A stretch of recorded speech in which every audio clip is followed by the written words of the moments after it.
Hey everyone, welcome to my channel. And I have something very interesting to tell all of you today, and this is about writing.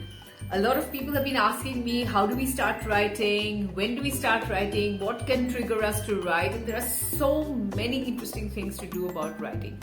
So let me start by telling you a little story from my childhood.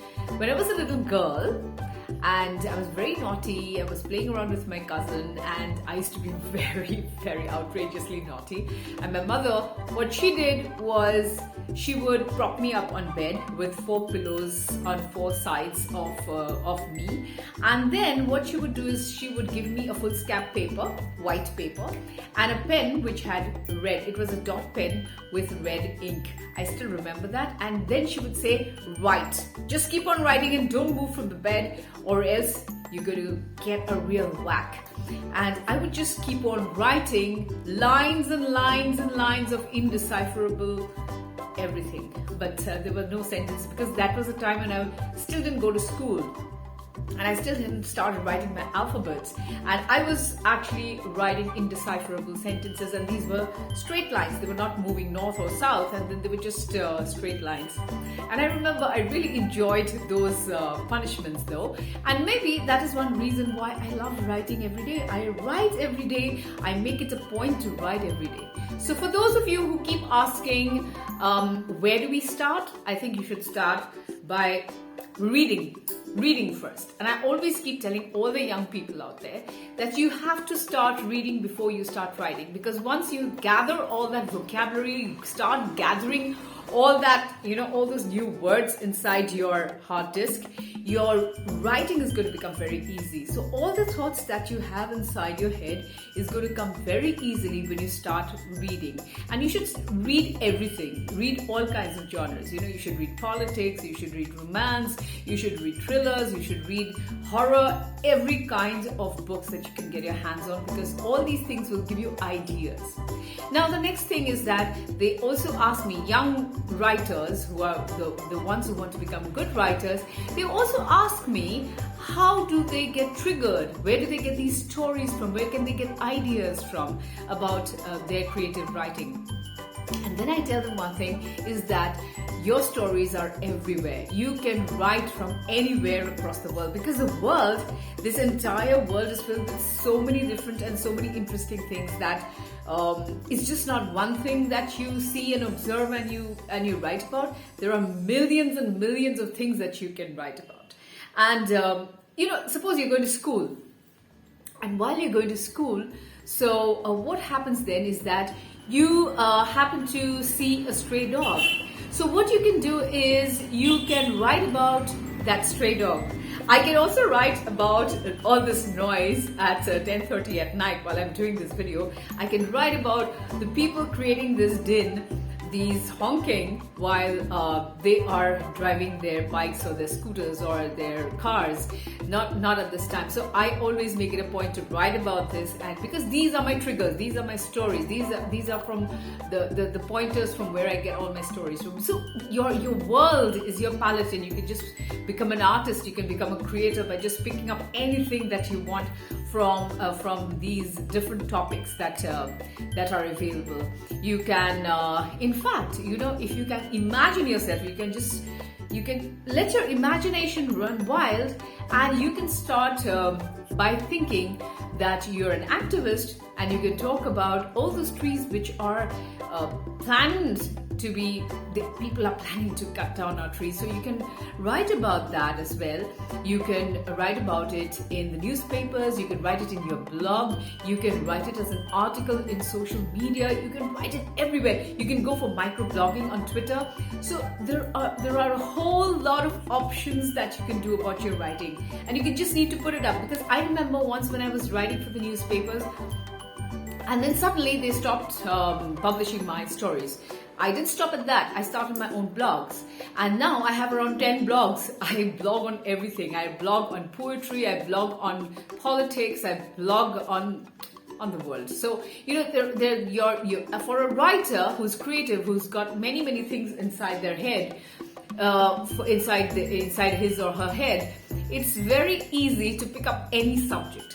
in the past, what I used to do is that I used to sit in a cafe and I used to observe people and how a girl or a boy behaved with each other, how they were conversing while they were having their coffee or their snacks. And then I also observed people while they walked on the street. So it's, you need to observe also. As a writer, you need to observe the behavior, the non-verbal behavior of people, the verbal behavior of people, the kind of communication they do with their fellow humans. So all these things are very important. For example, the other thing that I was thinking, okay, number one, you could become an activist. Number two, you could also become somebody who is a very concerned citizen, and you could write to your local MLA and you could say about your bad streets, that there are no street lights, the water is not coming on time, your supply is down, and all those kind of things. So your writing ability, your writing skills can go into a wide variety of fields.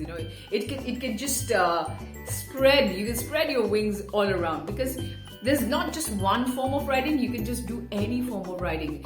Recently, I completed a horror novel. I really wasn't into horror writing and all that, But then I think I got very interested when I gave myself a challenge in the beginning of this year, and I said, okay, let me start by writing a book on this genre, and it's turned out. I think it's turned out pretty well.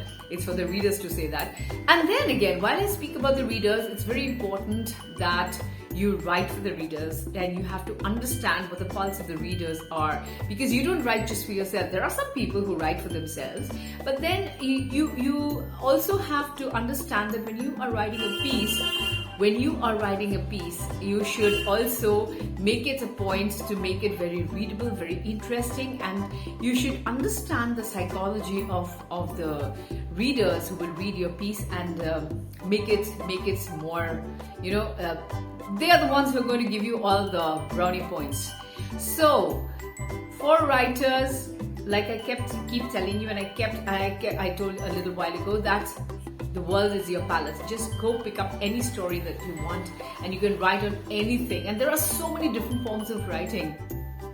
Now email is there. Now people don't even write emails anymore. We write on WhatsApp.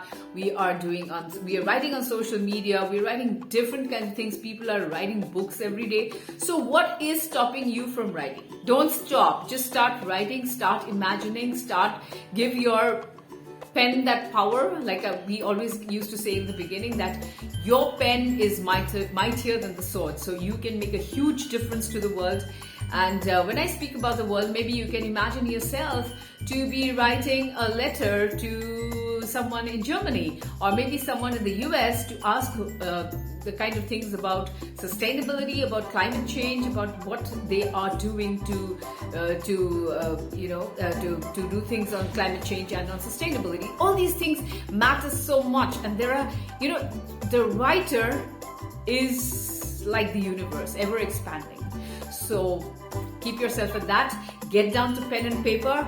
Get down to creating those creative juices and start writing. I'm going to be coaxing you. I'm going to be poking you to keep writing. And of course, before you start writing, what were you supposed to do? You were supposed to read. And while you do that, I'm going to talk about these guys who keep honking, because I have disabled the honk in my car, and so that nobody is disturbed. I want a very silent and very calm and silent and stress-free world. So that is why I have made it a point to disable the honk in my car. Maybe that's a story for you, and you could pick up this story and make it very, very rich and make it very interesting. All right, on that note, I'm going to say bye, because the honk's getting louder now. Even though it's 10:30 at night, people are honking away to their heart's glory, maybe because it's Diwali. And I'm going to see you again soon with another video. In the meantime, do keep writing, and of course, don't forget to subscribe to my channel. And if you like what you see, don't forget to press that bell button, and of course, do share my video. I love all of you so much. Take care and keep writing.